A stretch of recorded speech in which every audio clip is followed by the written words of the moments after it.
De novo, bom dia para todos, sejam todos muito bem-vindos.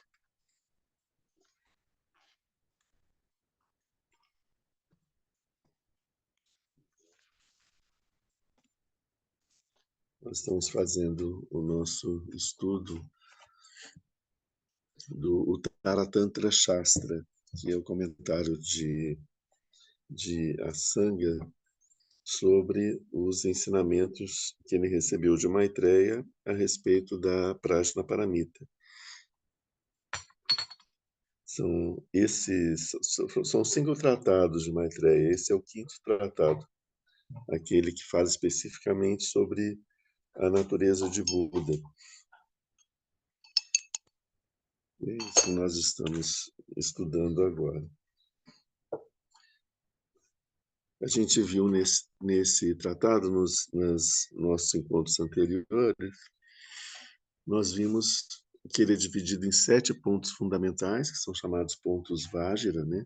Vajra significa indestrutível, diamantino, e tem esse sentido, então, de preciosos e de fundamentais. Esses 7 pontos, o primeiro que a gente viu foi Buda, o segundo ponto foi Dharma, e agora nós estamos vendo Sangha. Nosso último encontro, a gente viu sobre alguns aspectos da Sangha, os aspectos mais ligados ao primeiro ciclo dos ensinamentos do Buda, quando iniciou a formação da Sangha. A primeira Sangha que surgiu, né, historicamente, foi a Sangha dos Arhats, que eram os Arhats, quando é o estado onde você se liberta do sofrimento e atinge o estado de Nirvana. Não é ainda o estado de Buda, mas é o estado que se alcança praticando os ensinamentos do primeiro ciclo dos ensinamentos do Buda, que é o ciclo do Hinayana. Então, essa primeira Sangha é uma Sangha de Arhats, porque assim que o Buda começou a ensinar, deu os ensinamentos dele em Varanasi, no Parque das Gazelas, ele deu esses ensinamentos para os 5 companheiros dele de práticas ascéticas, porque ele tinha passado, alguns falam 12 anos, fazendo práticas ascéticas na floresta perto de Bodh Gaya, né?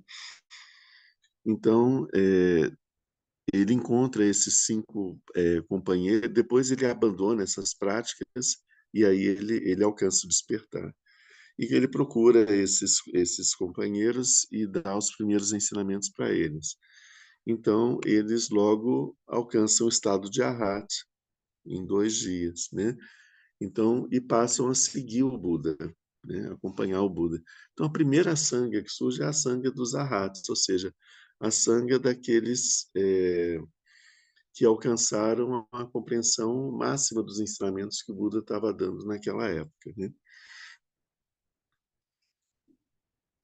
Aqui a gente tem, no comecinho da Prajnaparamita, está dizendo assim: assim ouvi, certa vez o Bhagavata, o Buda, estava em Rajagriha, na colina dos abutres, na companhia da grande comunidade de monges e da grande comunidade de bodhisattvas. Em outros, essa é a essência da Prajnaparamita. Em outros textos da Prajnaparamita, isso é mais desdobrado, né? Fala da comunidade de monges e comunidade de monjas, e a comunidade de Arhats e a comunidade de Bodhisattvas. Então, aqui a gente já tem a menção de quem é essa comunidade que recebeu os ensinamentos da Prajnaparamita, né? Mas, de uma certa forma, a gente pode entender que Maitreya está um pouco explicando para o Asanga sobre quem é essa comunidade que recebeu esses ensinamentos, né? Ele falou sobre o Buda, O Bhagavad, que estava em Rajagriha, está falando agora dessa comunidade.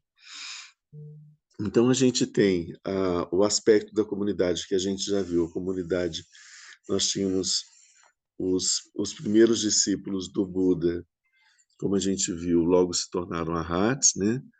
Outros discípulos que não se tornaram arhats, que seguiam os ensinamentos dele, formaram uma comunidade de monges, uma comunidade monástica, porque eles abandonavam a vida mundana, a vida corriqueira, os afazeres da vida, e passavam a seguir o Buda e viviam pedindo esmolas nas cidades por onde eles passavam. Então, essa comunidade, eles tinham votos, né? Essa comunidade de monges é a comunidade que acompanhava o Buda ao longo da sua trajetória nos caminhos da Índia. E, aos poucos, foram se formando uma terceira comunidade, que é a comunidade leiga, porque onde o Buda ia, as pessoas procuravam ele para receber ensinamentos, mas muitas não tinham condições de se tornar monges, tinham filhos, tinham criança pequena, às vezes tinham outros compromissos fortes, né? Tinha algumas pessoas, por exemplo, reis e pessoas que tinham compromissos políticos, né? Não políticos no sentido que a gente vê agora, mas, por exemplo, um rei é responsável por uma comunidade, ele não pode simplesmente ir embora, né? Ele tem esse compromisso.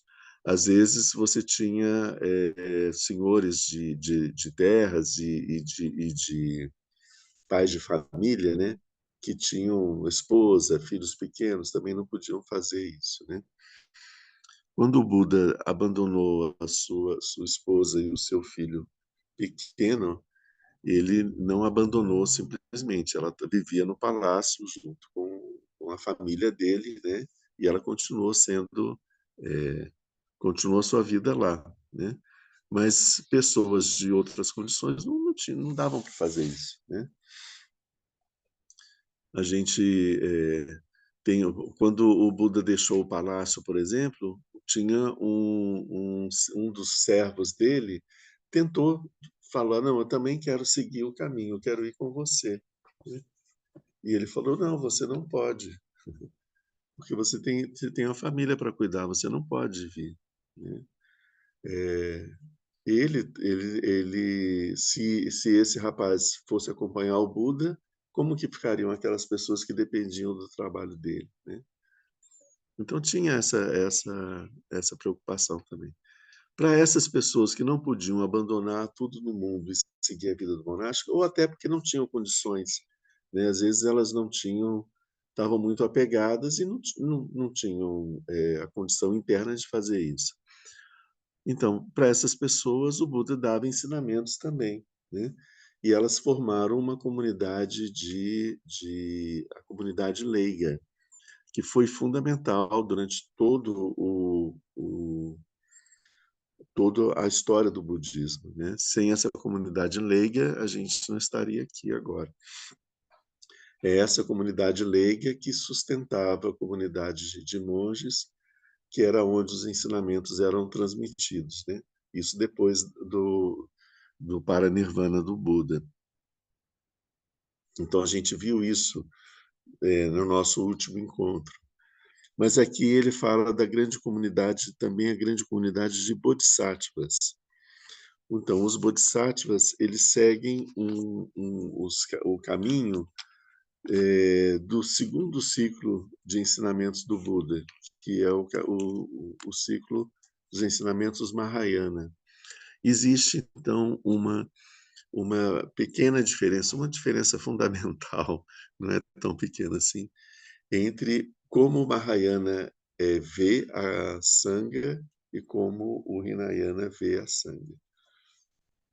A gente viu que nesse primeiro ciclo dos ensinamentos, quando se fala na Sangha, são os nossos companheiros, aqueles que estão também no caminho de alcançar o despertar, mas que não alcançaram o despertar ainda. Então, esses são aqueles que nos dão um suporte. Nas vários percalços que a gente tem ao longo do caminho, as pessoas que nos apoiam porque ou já passaram por aquilo ou nos dão um apoio emocional, financeiro, físico, um apoio de qualquer forma, né? Que estão, por isso que a gente diz que são os companheiros, né? Aqueles que seguem junto com a gente. Essa é a visão da sanga que a gente chama a sanga mundana. Mundana no sentido de que eles não são seres despertos. Eles são seres que ainda não alcançaram o despertar, que não podem nos dar um ensinamento puro de alguém que tenha alcançado o despertar, mas que também estão seguindo os ensinamentos que recebidos pelos mestres, né, pelos lamas, pelos bodhisattvas e tudo, estão seguindo esses ensinamentos e são nossos companheiros de jornada. Então essa é a sanga com S minúsculo, da qual a gente fala muitas vezes. Mas para o Mahayana, aqui a sanga tem uma outra característica, ela significa aqueles seres que estão muito avançados no caminho, como os bodhisattvas no caminho do Mahayana, e eles são seres sublimes que têm como nos dar orientações para sair do samsara, porque eles já alcançaram um nível bastante elevado no caminho de bodhisattva, já estão mais próximos de se tornar budas. Então, essa é a sanga dos bodhisattvas, né? Aqui, então, agora a gente começa o texto. O que Maitreya diz sobre sanga? A gente tem uma tradução em sânscrito e uma tradução em tibetano. São extremamente próximas, né? Com pequenos detalhezinhos que fazem a diferença, então por isso a gente vai ver as duas, porque uma vai ajudar a entender melhor a outra. Como a gente já viu de outras vezes, esse texto é um texto muito sintético, então, a princípio, quando a gente vê ele todo, ele já nos dá um sentido satisfatório. Quando a gente começa a ver os detalhes, começa a se revelar outros sentidos mais profundos, né? E numa outra leitura mais aprofundada ainda, a gente percebe tesouros de sentidos muito mais profundos. Porque, vocês veem, é um texto que foi feito, né? Que foi escrito por um grande bodhisattva, o Bodhisattva Maitreya, que é um quase Buda, né? Ele vai ser o próximo Buda a vir à Terra, assim que os ensinamentos do Buda Shakyamuni tiverem desaparecido. Então, o que ele fala sobre Sangha? Ele começa dizendo o seguinte, no texto em sânscrito: diante daqueles que penetraram perfeitamente o ponto delicado do não-eu de todos os seres, como sendo pacificação, cujo olhar percebe a não substancialidade das impurezas, dos kleshas, graças à clara radiação mental da mente desses seres, que veem com uma inteligência não velada que a budeidade está presente por toda parte, diante destes, cujo olhar de sabedoria tem por objeto a infinidade e a pureza dos seres, eu me prosterno. Aqui ele está dizendo, eu me prosterno diante da Sangha, né? Em tibetano a gente tem isso redigido com pequenas diferençazinhas. Diante daqueles que realizaram perfeitamente o ponto delicado do não-eu de todos os seres, como sendo pacificação, que viram a não substancialidade dos kleshas, pois a mente desses seres é por natureza clara luz, que dotados de uma inteligência não velada, veem que o perfeito Buda está presente em todos os seres, e cujo olhar de suprema sabedoria tem por objeto a perfeita pureza e a infinidade dos seres, destes seres eu me prosterno. São pontinhos muito sutis ali na forma de traduzir, mas que já dão um sentido mais próximo. Por exemplo, aqui ele já fala na clara luz, né? Ele fala, explica melhor sobre a questão do não eu, né? Vamos pegar um pouco mais, de uma forma um pouquinho mais detalhada, o que que a gente vê nesses versos, né? Aqui ele está falando sobre a sanga, e ele está falando sobre uma sanga iluminada, uma sanga é, bastante de uma estatura espiritual bastante alta, né? Uma sanga que bem próxima do despertar. Então, ele diz, porque ele fala que aqueles que penetraram perfeitamente ou que realizaram perfeitamente o ponto delicado do não eu de todos os seres. Então, a primeira característica que ele está falando da sanga é que são aqueles seres que conseguem, né? Aqueles discípulos, né? Que conseguem olhar para todos os seres e perceber a vacuidade do eu de todos os seres. A gente já viu várias vezes falando sobre a vacuidade do nosso eu, ou seja, a falta de consistência desse eu. O quanto que o eu nosso e o eu dos seres, ele não tem substancialidade, ele não tem densidade, não tem consistência. A partir dos ensinamentos que dizem que o nosso eu, ele é formado por um conjunto de fenômenos que, quando eles estão presentes, a gente tem o nosso eu. Se falta algum deles, a gente não tem esse eu. Quando nós olhamos para nós mesmos, a gente tem um nome, a gente tem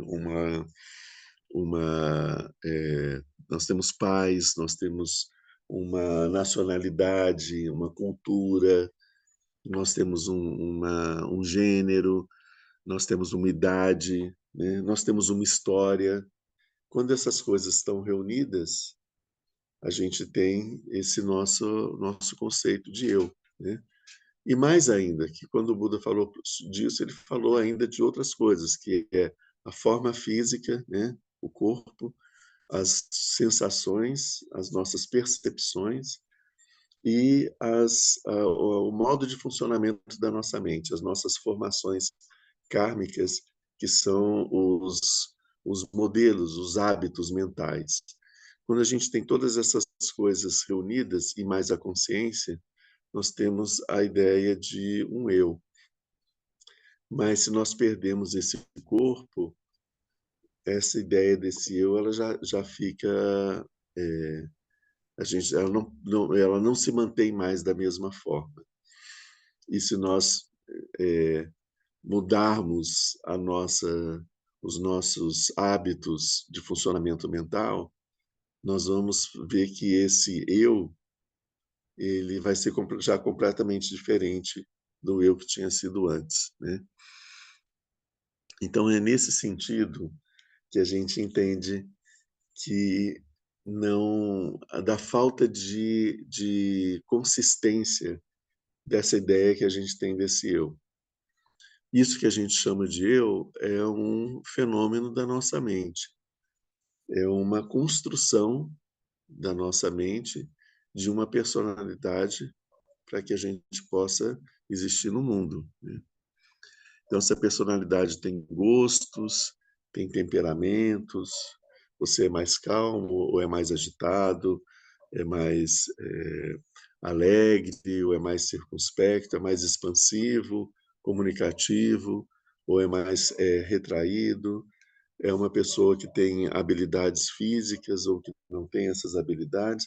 Todas essas coisas são as coisas que dão características para o nosso eu. Então a gente fala, eu gosto desse tipo de música, eu gosto dessa cor, eu gosto desse tipo de pessoas, eu me relaciono dessa forma, eu isso, então eu existo, né? É meio que um desdobramento do penso logo existo, mas pegando mais pelas características. como eu tenho todas essas características que me diferenciam dos outros, então o eu existe. Ele é específico. Cada um de nós aqui é completamente diferente do outro, né? Diferente em que termos? Os nossos eus são diferentes uns dos outros. Mas quando a gente vê que essas características, elas são características adventícias, elas não são características essenciais, né? Nessa época da vida eu gosto desse tipo de música, mas daqui a alguns anos eu posso gostar de outro tipo de música. Nesse momento eu tenho um temperamento mais comunicativo, expansivo, mas dependendo das coisas que acontecerem na minha vida, eu posso me tornar muito mais reflexivo, muito mais introspectivo. Então, todas essas coisas que a gente considera como essenciais, que nos caracterizam, elas são mutáveis. Dependendo das circunstâncias, elas acontecem de um jeito, dependendo quando se mudam as circunstâncias onde a gente vive, essas características podem desaparecer e aparecer características opostas, né? No momento eu sou carnívoro e depois, num outro momento da minha vida, eu me torno vegetariano, eu me torno vegano e não posso nem pensar mais em carne, né? Ou então eu sou fumante e eu deixo de fumar e aí só o cheiro de cigarro me traz repulsa, né? Uma coisa que antes eu buscava como algo agradável. Então, o fato de que os nossos gostos mudam de acordo com as circunstâncias fazem com que também as nossas características também modifiquem com essas circunstâncias, né? Então, quando se medita sobre a ausência, a vacuidade do eu, ou seja, a ausência de densidade, de consistência, de verdade desse eu, o que a gente está dizendo com isso é que esse eu que a gente acredita nele piamente e defende ele com unhas e dentes, ele é ilusório. Ele é um produto das nossas circunstâncias de vida. Quando nós morrermos e renascermos de novo, esse eu não vai existir mais. Vai existir um outro eu, que nós vamos nascer em outras circunstâncias, num outro país, numa outra família, né, com outro gênero, com outras situações financeiras, com doenças talvez que a gente não tem agora, ou sem as doenças que a gente tem agora, uma série de outras circunstâncias diferentes que vão fazer que a nossa personalidade vai se construir de uma forma totalmente diferente, né? Mas aí, como assim, né? Você está falando se quando a gente renascer, vai existir, nós vamos ser um outro eu. Então tem alguma coisa que continua, né, entre uma vida e outra. Sim, né? Existe a nossa mente, ela continua de uma vida para outra, né? Mas o eu que essa mente vai cristalizar, vai construir, vai ser um eu diferente. Esse é o ponto.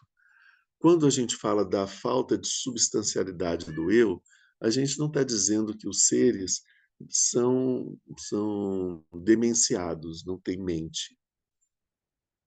A gente, em nenhum momento o Buda fala isso. Ele diz que não existe esse eu, esse personagem que concentra tudo, né? Que isso é que não existe. Esse personagem ele é criado, né, para que a gente possa se relacionar no mundo. Mas a nossa mente ela continua experimentando coisas e vivenciando coisas, né? E é sobre essa mente que Maitreya vai falar aqui durante todo esse tratado. Ele vai explicar qual que é a verdadeira natureza dessa mente, né? Então ele fala que estes seres, eles entenderam perfeitamente o ponto delicado do não eu. Olha só, primeiro entenderam perfeitamente, ou seja, a gente entende isso extremamente superficialmente, a gente mal, a gente consegue ter uma vaga noção do que seja esse não eu, né? Porque nós estamos muito apegados ao nosso eu para poder acreditar que ele não existe, né? A gente pensa assim, mas, né? Como assim o eu não existe? Eu existo, né? Então,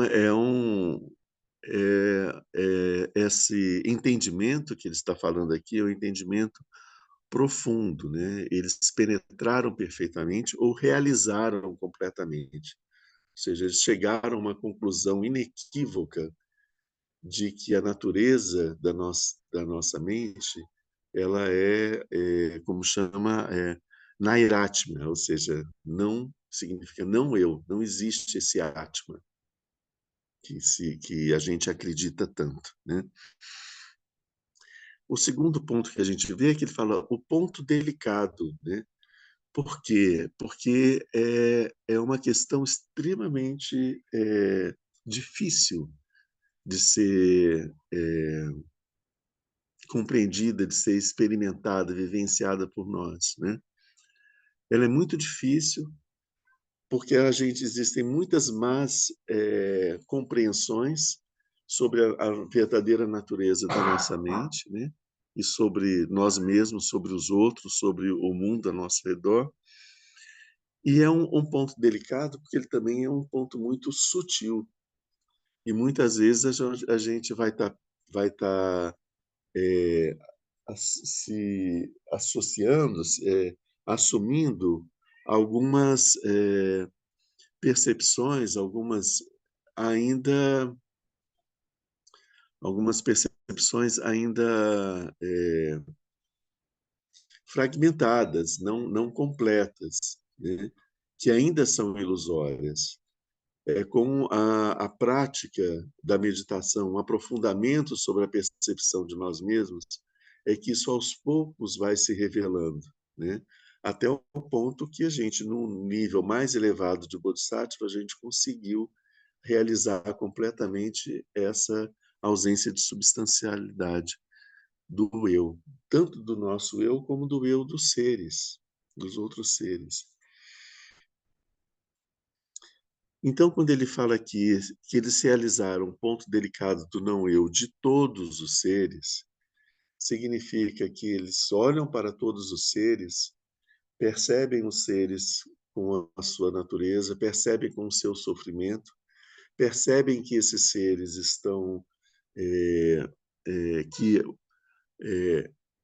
a grande parte desse sofrimento, talvez a totalidade desse sofrimento, é provocada porque esses seres estão apegados a uma percepção equivocada de si mesmos, que eles se enxergam como sendo um eu limitado, pequeno, medíocre, né? Como o eu costuma ser, né?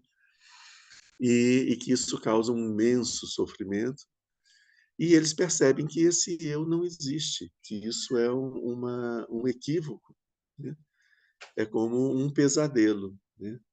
E, e percebe que quando esses seres despertarem desse pesadelo, perceberem que esse eu não existe, a vida deles vai ser, a experiência deles vai ser de pura felicidade, porque a fonte desse sofrimento está nesse apego arraigado a essa ideia desse eu.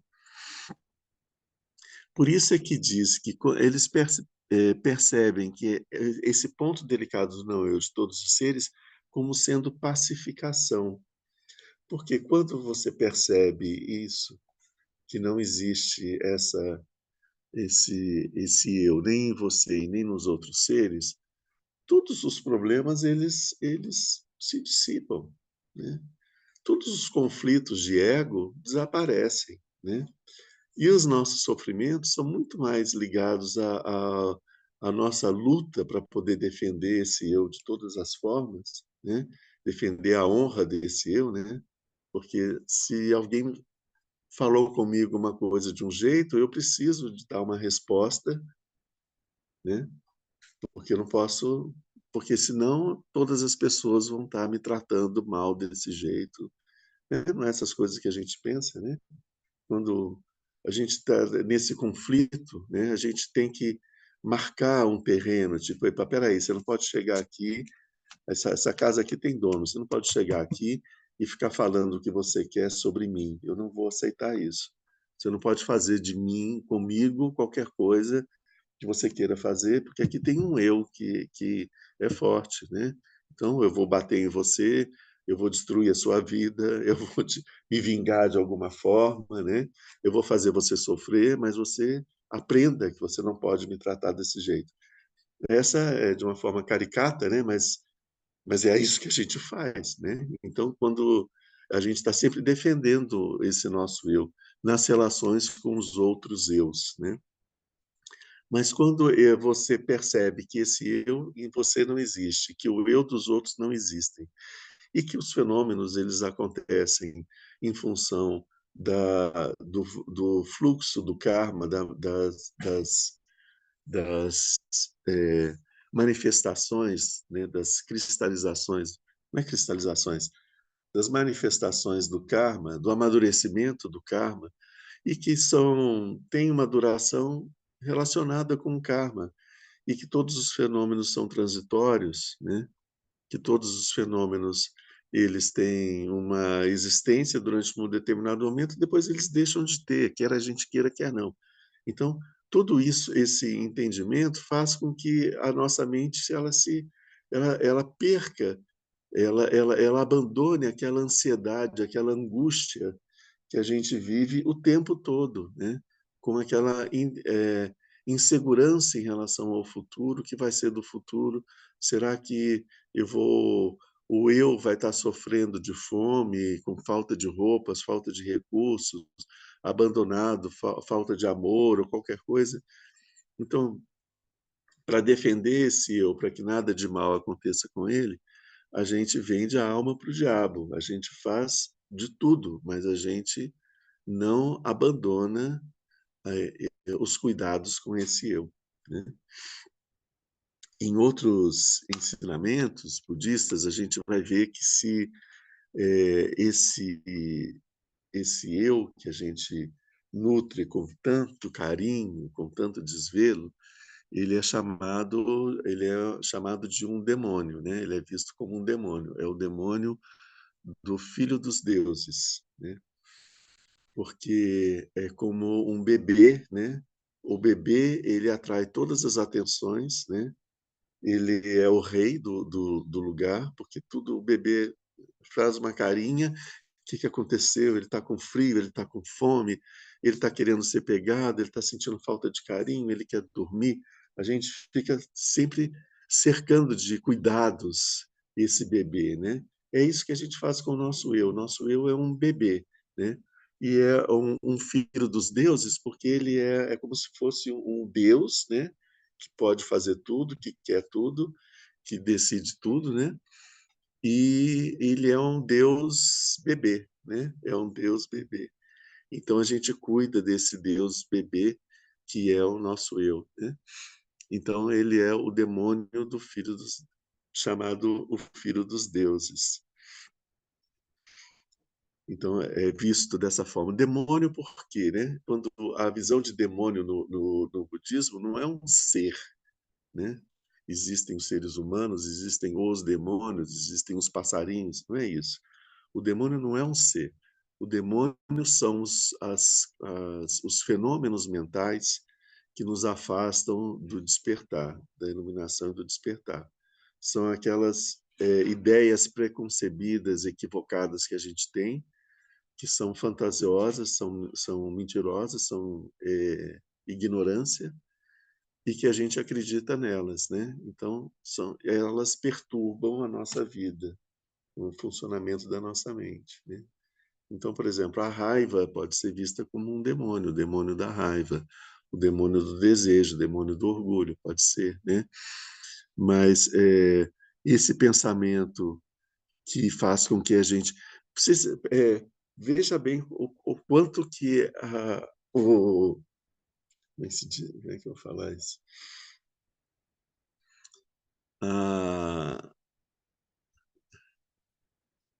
a, a tragédia que é, né, para a gente, esse nosso apego ao eu. O eu, ele é extremamente limitado, né? Ele não consegue, ele não consegue fazer quase nada. Ele é super dependente, ele corre risco o tempo inteiro, ele está a ponto de desaparecer, qualquer coisa ameaça esse eu. Ele é frágil como uma bolha d'água, não é nem uma bolha de sabão, a bolha de sabão dura mais tempo. A bolha d'água desaparece rapidamente. A gente acredita que a gente é essa bolha d'água ameaçada de desaparecer a qualquer momento, né? E a gente se apega a isso de uma forma desesperada, está sempre preocupado sobre alguma coisa que possa nos fazer mal, né? Então, e a gente vive assim, né? E por isso a gente está no samsara. Não só nós, como todos os seres que estão no samsara. Eles têm uma visão de si mesmos equivocada. Se a gente abandona essa visão do eu e a gente percebe que a natureza da nossa mente é a natureza de Buda, nós vamos perceber que nós temos uma consciência vasta, nós temos uma existência infinita, que nós temos uma plenitude de poderes que não foram ainda atualizados, desenvolvidos, porque a gente não acredita neles. Então, a proposta do caminho do despertar é a gente abandonar essa visão mesquinha e medíocre que nós temos de nós mesmos e perceber que a nossa verdadeira natureza é extremamente mais sublime do que a gente possa imaginar, né? E que nós não precisamos ter medo de nada, porque nada pode nos atingir, nos afetar de uma forma significativa, né? A gente pode perder esse nosso corpo, mas esse nosso corpo ele foi construído pela nossa mente, né? Quando nós perdemos esse corpo, na hora que nós quisermos de novo ter o nosso corpo, nós voltamos a nos manifestar aonde a gente quiser, em qual mundo a gente quiser, com o corpo que a gente quiser. Com a natureza de Buda, isso se faz assim. A gente pode se manifestar em vários corpos, inclusive, se nós quisermos, né? A gente não precisa ter um só. A gente pode ter vários à escolha, né? Então, a existência, a, a, a verdadeira natureza da nossa mente é extremamente mais vasta, poderosa e perfeitamente é, uma perfeita felicidade, porque nós não sofremos como a gente a natureza de Buda, o sofrimento está associado com a ignorância que a gente tem a respeito tanto da nossa natureza como da natureza dos fenômenos, né? Quando nós compreendemos a natureza dos fenômenos, nós vemos os fenômenos acontecendo e a gente não se desespera com eles, porque a gente entende a natureza transitória desses fenômenos, né? Então, tudo isso a gente já extrai quando disso que ele fala, que ele é, percebe que essa natureza, é, a natureza dos seres sendo de não, de a insubstancialidade do eu, de todos os seres, como sendo uma pacificação. O nirvana ele é traduzido muitas vezes como pacificação, extinção, algumas vezes, extinção do sofrimento, esse é o sentido, não é extinção de nós, não é que nós desaparecemos, não é isso. O que desaparece é o sofrimento, extinção do sofrimento, mas algumas vezes ele é traduzido também como pacificação, né? Então, a gente esse entendimento ele produz em nós, então, na nossa mente, uma sedação da nossa mente, uma pacificação da nossa mente. Nós paramos de precisar de brigar desesperadamente para manter a existência desse eu, né? Então, isso que ele diz, como sendo pacificação, cujo olhar percebe a não substancialidade das impurezas, dos kleshas, graças à clara radiação natural da mente. Então, aqui agora ele está falando sobre os kleshas, e ele está falando isso dos seres, né? Vou pegar aqui no tibetano. Aquele, aqueles, né, que viram a não substancialidade dos kleshas, pois a mente desses seres é por natureza clara luz. O que ele está dizendo aqui? O que são os kleshas? Os kleshas são as paixões perturbadoras. São a raiva, o ódio, a, o desejo, o apego, a inveja e os ciúmes, o orgulho e a vaidade, e a ignorância, e a estupidez e a ignorância. Então, essas são as 5 emoções perturbadoras que, que são aqueles detonadores das nossas ações, que nos impulsionam para as ações. Então, esses bodhisattvas, esses seres, né, dessa sangha, eles olham para os seres e eles percebem o quê? A não substancialidade dos kleshas. Eles percebem que esses kleshas, essas emoções que nos perturbam tanto, não são um aspecto nato, essencial do nosso ser. Eles são também agregados, são adventícios, são coisas que das quais a gente pode se abandonar, se libertar, né? Então, eles não têm uma substancialidade, eles não têm uma densidade. Assim como o eu não tem uma densidade, que foi o primeiro elemento que ele fala, ele está falando não só o eu não tem essa densidade, como essas emoções perturbadoras também não têm. Na verdade, essas emoções elas são produzidas pela perturbação que o eu causa na nossa mente. Imagina, imagina pegar um exemplo meio que da física, assim. Imagina se que a gente tem um, um tecido bem esticado, né? Num lugar um pouco mais alto, assim, tipo uma cama elástica, né? Mas imagina que a gente tem um tecido elástico bem esticado. Aí a gente pega uma bola de ferro e joga no meio. O que ela vai fazer? Ela vai fazer com que o tecido se deforme e crie em vez de ser plano, ele vai ficar uma coisa curva, assim, caindo em direção à bola, né? Esse é o modelo relativístico para explicar a gravidade, né? Essa é uma perturbação no espaço. Então vamos pegar essa ideia. A gente tem a existência dessa bola densa perturba esse tecido elástico, né? E causa uma deformação nele. Imagina isso na nossa mente. O eu é como se fosse essa bola de ferro na nossa mente que ele distorce a nossa mente. Então, uma mente distorcida, ela não enxerga as coisas como as coisas são. Ela enxerga as coisas de uma forma meio perturbada, distorcida. Então, esse é o ponto. O eu, ele cria um ponto, ele está localizado em um determinado ponto e ele faz com que todas as coisas se relacionem com ele, né? Veja bem, tudo passa a existir em função do eu. Isso me agrada, isso me desagrada. Isso está perto de mim, isso está longe de mim. Isso, eu sinto isso como quente, eu sinto isso como frio. Ele passa a ser um ponto de referência, um ponto de referência.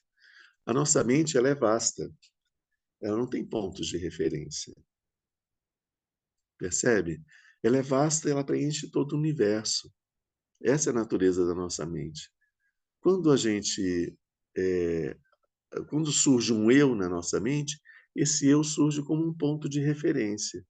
Então ele vê tudo em função dele. Isso está na frente, isso está atrás, isso está do lado direito, isso está do lado esquerdo. Todas as coisas se tornam relativas ao eu. É assim como a gente funciona.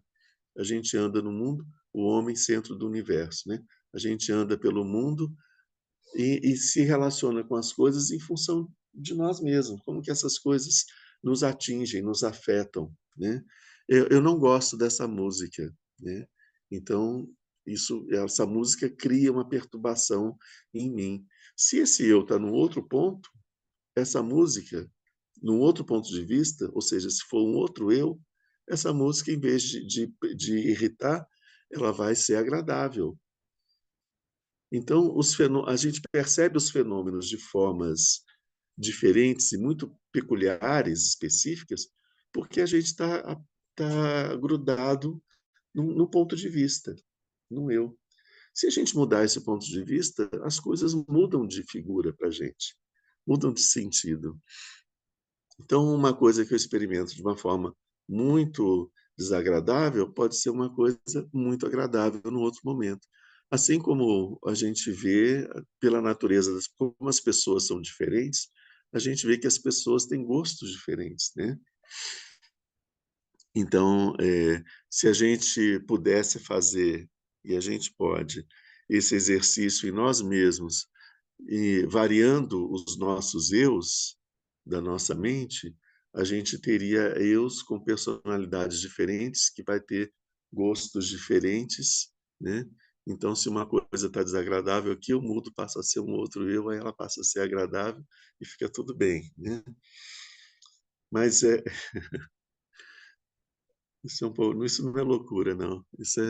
A gente faz isso, a gente faz isso. A forma como a gente fala com as pessoas, né? Como que a gente fala com um cachorro, com um gato? A gente fala de um jeito. Como que a gente fala com uma criança? De um outro jeito. Como que a gente fala com o nosso professor? De um jeito. Como que a gente fala com o guarda que nos parou no trânsito? De outro jeito.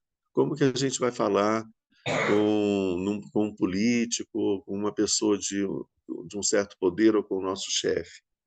A gente fala de um outro jeito. Para cada um deles, a gente assume um eu um pouquinho diferente, né? E a gente nunca se mostra exatamente como é o nosso eu. A gente tem um armário cheio de roupas, de eus, roupas, que a gente usa de acordo com as circunstâncias, né? Se a gente aprofunda um pouco mais esse modo de funcionamento, a gente teria vários eus. A gente pode entender que a gente tem um monte de eus guardados nesse nosso armário, e dependendo do momento que a gente está vivendo, é um desses eus que aparece e que toma as rédeas da nossa experiência e nos conduz na nossa experiência, né? Mas todos eles, por mais bonitos, vistosos, ou por mais que a gente tem roupa de andar em casa, né? Roupa de ir para a roça para capinar, e tem a roupa de ir para a festa, né? Por mais que sejam diferentes esses eus roupas, né? São todos medíocres, todos são medíocres e mesquinhos, né? E não valem nada. Então, assim, a gente não é, é importante a gente se desapegar desses vários eus e tentar experimentar a natureza dos fenômenos de uma forma sem eu, sem afastar o nosso eu da nossa experiência, tentar experimentar as coisas como as coisas são, sem colocar o nosso eu como referência disso, sabe? Justamente nessa coisa, esse eu é aquele que julga, isso é feio, isso é bonito, isso é grande, isso é pequeno, isso tá faltando um pouco de crocância, ou de acidez, ou de textura, não sei, essa visão, essa crítica o tempo todo sobre os fenômenos nunca são, é, eles não têm o direito de ser do jeito que eles são para a gente. Eles têm que ser do jeito que a gente quer que eles sejam. Então a gente está sempre olhando o quanto que os fenômenos nos desagradam, são diferentes daquilo que eles deveriam ser para poder satisfazer o meu ego, né? É isso que a gente faz o tempo todo com os fenômenos e com as pessoas, né? A gente não deixa as pessoas serem do jeito que elas são. A gente está sempre criticando as pessoas, sempre achando que elas devem ser diferentes para nos agradar, né? Assim como a gente reage no mundo, né? Ok, então assim, a gente estava vendo que essas emoções, elas também não têm substancialidade. Por quê? Porque a verdadeira natureza da mente dos seres é clara luz, é claridade, é luminosidade, é inteligência e é felicidade. É uma união de inteligência, inteligência no sentido de capacidade de perceber e de compreender as coisas, né? E de felicidade. Então, essa natureza luminosa da mente, ela é a verdadeira natureza. Esses clashes, eles são deformações que acontecem nessa nossa mente que causam perturbações, né? Então, sobre por causa desse eu experimento isso como raiva, isso como desejo ou como vaidade, né? A gente pode experimentar um pouco, entrar. Esse é um tema bastante vasto, esse tema das emoções. Mas a gente pode entender um pouquinho sobre isso assim. Se de repente, quando a gente está sentindo raiva, a gente vê, eu estou sentindo raiva, né? Se eu consigo tirar o eu, ficar só com a raiva, mas tiro o eu, o que acontece com a raiva? Ela se, ela não tem mais razão de existir. Ela se dissipa, ela desaparece. Pode fazer perguntas? Claro, pode. Como é que a partir desse ensinamento, para mim, é muito fácil, às vezes, de entrar num lugar de negligência comigo mesmo? Assim. Como não entrar nesse lugar e continuar sendo amoroso? Sim. Você vai fazer isso percebendo se você se você vê que tem uma preocupação do cuidado consigo mesmo, né? Então é importante, é claro que é importante a gente ter um mínimo de cuidado com a gente mesmo, porque esse corpo ele é precioso, né? A nossa existência ela é preciosa, né? Então, se nós estamos numa situação em que nós estamos sob risco, sobre algum tipo de ameaça, a gente tem que entender como que eu me coloquei nessa situação, né? Por que que eu estou aqui, né? O quanto que isso tem uma relação comigo, com o meu comportamento, com a minha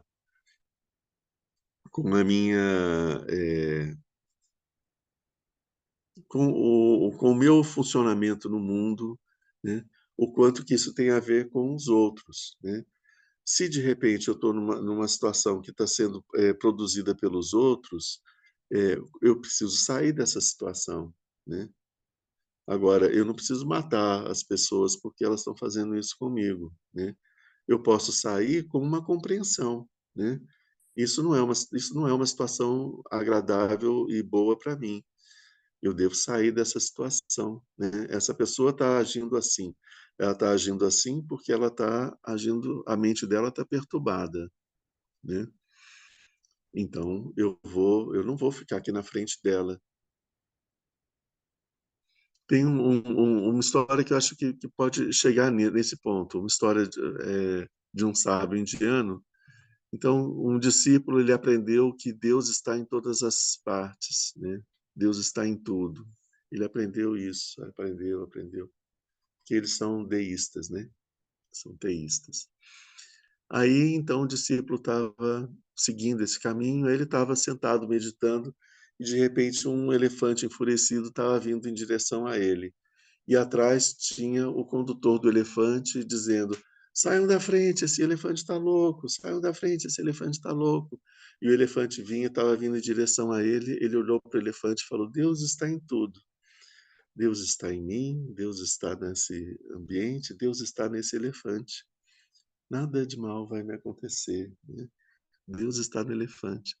E aí o elefante passou por cima dele, ele ficou todo esbagaçado lá. Aí ele vai procurar o mestre e fala, mestre, você não disse que Deus estava em tudo? Por que que Deus, elefante, me amassou desse jeito? Eu falei assim, meu filho, Deus estava no elefante, mas também estava no condutor que estava dizendo para sair da frente, que o elefante estava louco, né?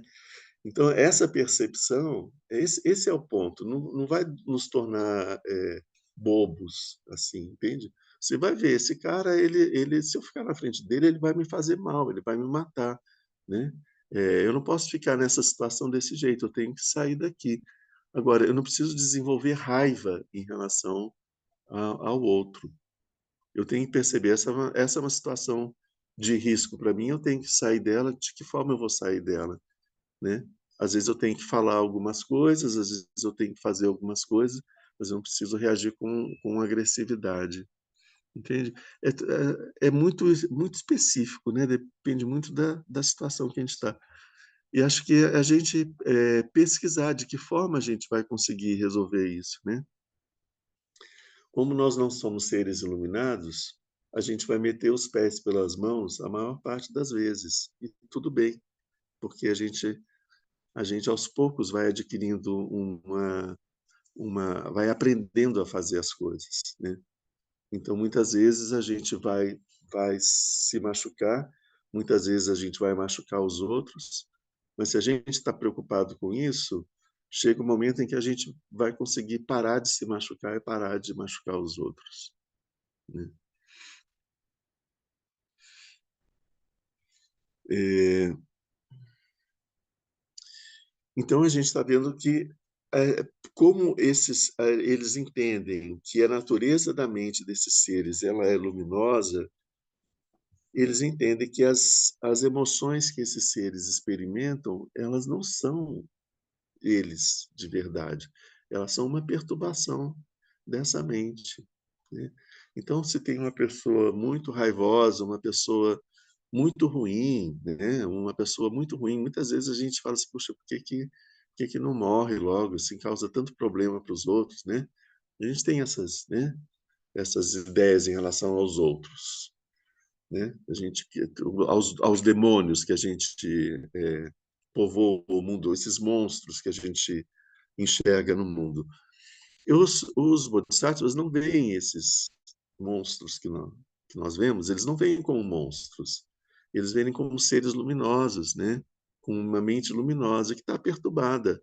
Ele tem uma aparência tão monstruosa, tem um tipo de comportamento no mundo tão vil, tão maléfico, mas isso não é a verdadeira natureza deles. Isso é a natureza das emoções perturbadoras que eles estão experimentando. E essas emoções não são eles, né?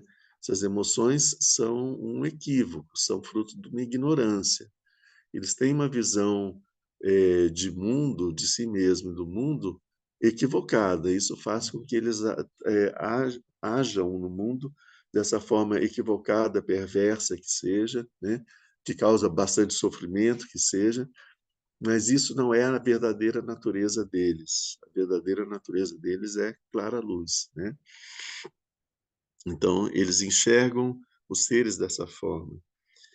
Eles veem com uma inteligência não velada que a budeidade está presente em toda a parte, em todos os seres. Essa inteligência não velada que está falando aqui, é, a inteligência é essa natureza da nossa mente, essa capacidade que a gente tem de compreender as coisas. Ela está não velada porque ela não está velada por quê? Pela ignorância. A ignorância é um véu que obscurece a nossa mente e faz com que a nossa mente fique pouco inteligente. Não tenha essa inteligência primordial que enxerga os seres e os fenômenos como eles são. Então a gente enxerga de uma forma distorcida. a presença desse eu na nossa mente faz com que a nossa mente fique perturbada. Essa perturbação é um véu que cobre a nossa mente, a nossa capacidade de perceber as coisas. Então a gente enxerga as coisas de uma forma distorcida, né? Como a mente deles não é velada, porque eles já se libertaram desse véu da ignorância e das emoções, eles percebem que a natureza de Buda está presente em toda parte, e em todos os seres, né? Esse é um ponto fundamental do ensinamento do budismo, desde o início do ensinamento do Buda, no primeiro ciclo, o ensinamento já diz isso, que Buda, a mente de Buda, não é limitada por nada. Não existe nada que interrompa a mente de Buda, nem temporalmente, nem espacialmente. Então, temporalmente significa a mente de Buda, ela não nasce e morre. Ela existe desde tempo sem começo e continua existindo agora e vai continuar existindo por um tempo sem fim, né? Ela não é limitada pelo tempo, ela não é limitada pelo espaço, ela não está num local apenas na cabeça do Buda, ela está em toda parte, né? A mente deles abrange a totalidade do universo.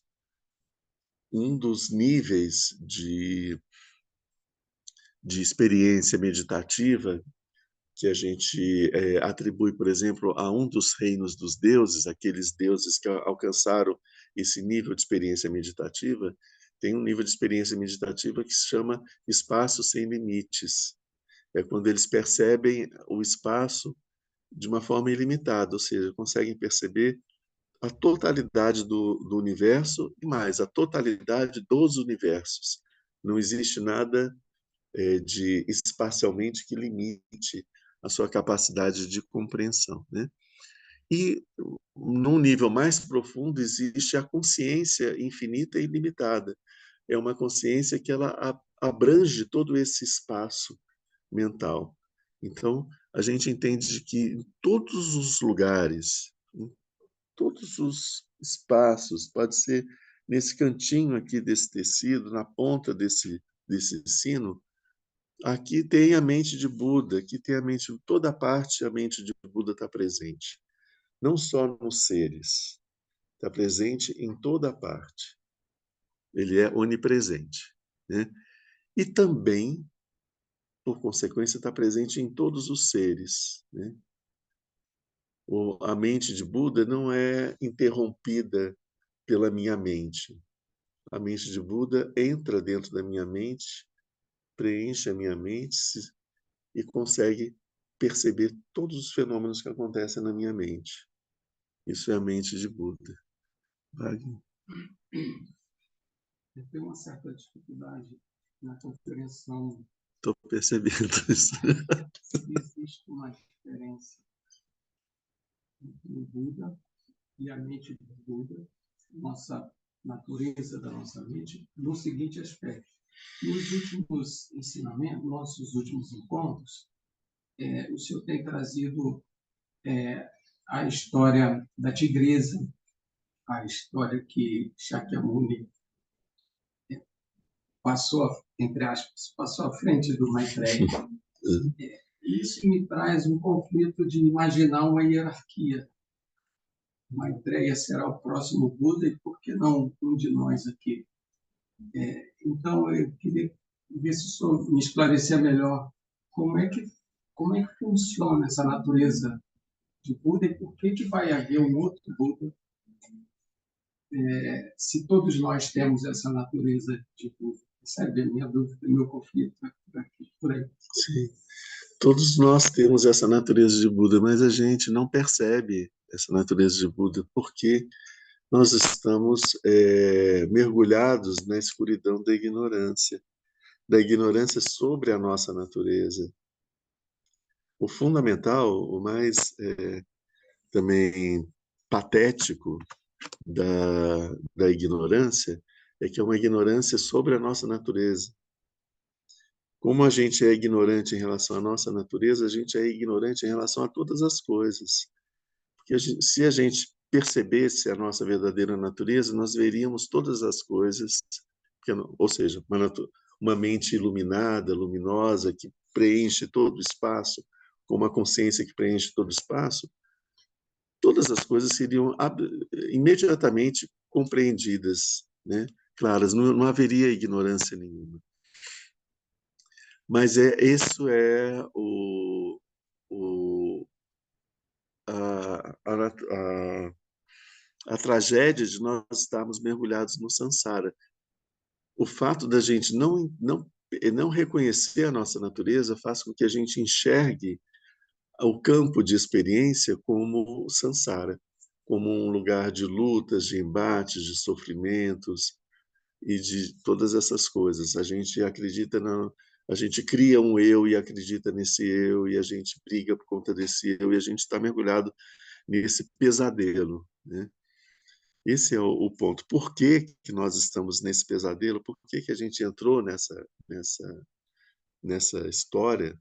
Isso eu não sei dizer, porque isso já vem desde tempo sem começo, né? Então, desde tempo sem começo, os Budas surgem, se alcançam o despertar, eles retornam, vêm como Budas, né? E, e, e ensinam e nos ajudam, e os seres se despertam com a ajuda deles. Isso já acontece há muito tempo. A última vez que aconteceu foi quando o Buda Shakyamuni esteve aqui. Ele começou um ciclo de ensinamentos. Mas, a partir desse ciclo de ensinamentos, vários outros seres, milhares deles, se tornaram Budas ao longo desse tempo, a partir dos ensinamentos dele. Então, eles têm uma reverência em relação ao Buda Shakyamuni, que foi graças ao ensinamento do Buda Shakyamuni que eles alcançaram o despertar. Então, a gratidão, a deferência, o respeito, né? Por isso ele tem essa preeminência, né? No momento, e os Budas continuam surgindo, continuam se despertando. Vai chegar o momento em que os ensinamentos do Buda vão se deteriorar completamente. E aí não vai ser mais possível, não vai ter mais ninguém seguindo os ensinamentos dele e que possa nos vai se tornar inviável, impossível alcançar o despertar, porque não vai ter ninguém com a possibilidade de nos orientar para isso, né? E nem os textos mais, eles dizem que nem os símbolos. A previsão é que nessa fase final dos ciclos de ensinamentos do Buda, nem os símbolos vão existir mais. Então, é o momento que a humanidade vai estar completamente mergulhada na escuridão. Então, nesse ponto, é preciso que um novo Buda venha trazer iniciar um novo ciclo de ensinamentos. E esse é o momento em que o Buda Maitreya deve vir. Ele é um instrutor, né? Então, ele vem ao mundo para poder trazer de novo esse ensinamento. Então, existe uma sequência de Budas, existem 1000 Budas para vir aqui na nossa Terra, isso pelos ensinamentos do Buda, né? Então, existe uma sequência, esses Budas têm um nome, né? Então, é o Buda Maitreya que vai vir, talvez aqui a, sei lá quantos mil anos, 5.000 anos, não sei quanto tempo. Depois dele vem o Buda Karmapa, né? Depois vem um outro Buda. Existe uma sequência de instrutores, né? Mas no meio disso, milhares de Budas vão surgindo, mas eles vão ser discípulos. Por exemplo, quando o Buda Maitreya vier trazer os ensinamentos, ele vai ser um instrutor. As pessoas que se tornarem Budas pelos ensinamentos dele vão fazer uma reverência a ele. E uma outra reverência a todos os outros que vieram antes, mas assim não vão ter essa ligação específica com o Buda Shakyamuni mais, como a gente não tem com os outros 3 Budas que vieram antes dele, que vieram numa época que nem havia história escrita, né? É uma tradição que diz que eles existiram.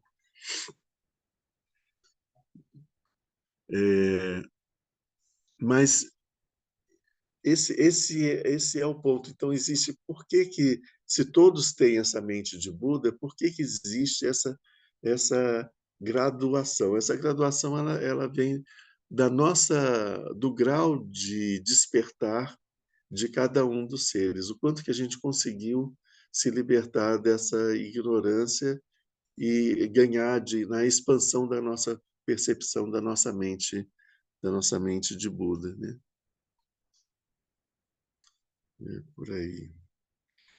Vamos terminar isso daqui, que então eles têm essa percepção de que a budeidade está presente por toda parte e em todos os seres. E eles veem isso, né? E diante destes, cujo olhar de sabedoria, deixa eu ver, cujo olhar de sabedoria tem por objeto a perfeita pureza e a infinidade desses seres, eu me prosterno. Então, estes seres que, pela olhar de sabedoria, que percebem a insubstancialidade do eu de todos os seres, a insubstancialidade dos fenômenos, que percebe que a natureza dos seres é clara luz e que as manifestações deles, os pensamentos equivocados, os clashes, as emoções, as suas ações são frutos de uma perturbação dessa mente, não são a verdadeira natureza deles. Aqueles que percebem que a natureza de todos os seres, então, é a natureza de Buda, já que o Buda preenche todo o espaço, então todos os fenômenos estão mergulhados na mente de Buda, todos os seres também estão.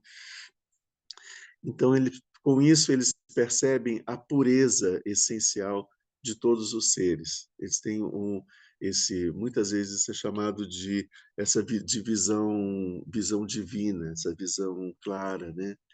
Limpa, de que percebe pureza em todos os seres, em todos os fenômenos. Essa visão extremamente elevada, né? Eles percebem, então, a perfeita pureza de todos os seres e a infinidade de todos esses seres, né? Não só que a pureza deles, mas também a multiplicidade e a infinidade desses seres. Então, é uma pureza essencial. Essa natureza de clara luz, ela é essencial. Então, não é uma... Eles não manifestam dessa forma, mas isso não quer dizer que eles não sejam assim, né? Eles aparecem como impuros por causa dos clashes, das emoções perturbadoras, do eu, do apego ao eu. Isso faz com que os seres sejam vistos por nós como impuros. É isso. Isso é a visão pura. Perceber a pureza de todos os seres e dos fenômenos. Então, diante destes seres, eu me prosterno. Vocês veem que quando ele fala aqui, ele está dizendo: eu rendo homenagem para a Sangha, mas para qual Sangha? A Sangha, a comunidade de seres que alcançaram esse nível de compreensão dos seres e dos fenômenos. E agora ele vai falar sobre as características dessa Sangha. Aqui ele já falou de algumas, ele vai desdobrar isso, mas vai falar mais sobre essas características nos nossos próximos encontros. Ok? Sim. Sim. Às vezes nós descrevemos como Bodhisattva, mas também como Idam. E aí eu queria só saber, talvez, essa distinção, se existe, para compreender melhor essa noção de Idam mesmo, né? Uhum. A melhor forma que eu achei para compreender isso é a gente substitui Cherenzi por compaixão pura, né? Quando a gente fala compaixão pura, a gente tem a gente pode dizer que existe o Buda chamado compaixão pura. Entendi. Existe um Bodhisattva de alto nível chamado compaixão pura. Sim. Existem outros Bodhisattvas chamados compaixão elevada. Sim. Um dos nomes do Dalai Lama é compaixão pura. Um dos nomes do Karmapa é compaixão pura. Entende? A gente entende. Porque quando a gente sai do nome individual, do nome pessoal, né? Pedro, Gabriela, e a gente usa o nome qualidade, né? Então, Terenzi não é um nome pessoal, né? É um nome de uma qualidade. Então, a gente vai ter um aspecto da mente de Buda que é a compaixão pura. A gente vai ter um Buda que ele se especializou em expressar esse aspecto da mente. Então, todo mundo olha para ele e fala assim, nossa, é um exemplo da compaixão pura, iluminada, né? E um Bodhisattva que também que segue, usa, que manifesta esse Idam o tempo todo, essa qualidade da mente de Buda. Então, ele é o Bodhisattva Cherenzi, né? E é por isso que a gente diz que o Dalai Lama é Cherenzi, ele é uma emanação de Cherenzi. Por quê? Porque o Dalai Lama se especializa em manifestar esse Idam, que é a compaixão pura, ou seja, essa qualidade da mente dele, que é a compaixão pura. Então, por isso é que eu posso dizer que o Dalai Lama é Cherenzi e que o Karmapa também é Cherenzi. Entende? Por isso que a gente pode dizer que uma ponte é Cherenzi, porque a gente está falando sobre essa qualidade. Beleza? Vamos encerrar, porque a gente já vai ter daqui a pouquinho a meditação com o Lama Sonando.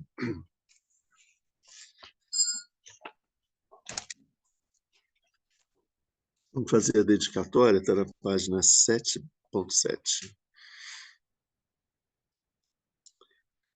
Graças a essa virtude, tendo realizado rapidamente o Mahamudra, possa eu conduzir a esse estado todos os seres sem exceção.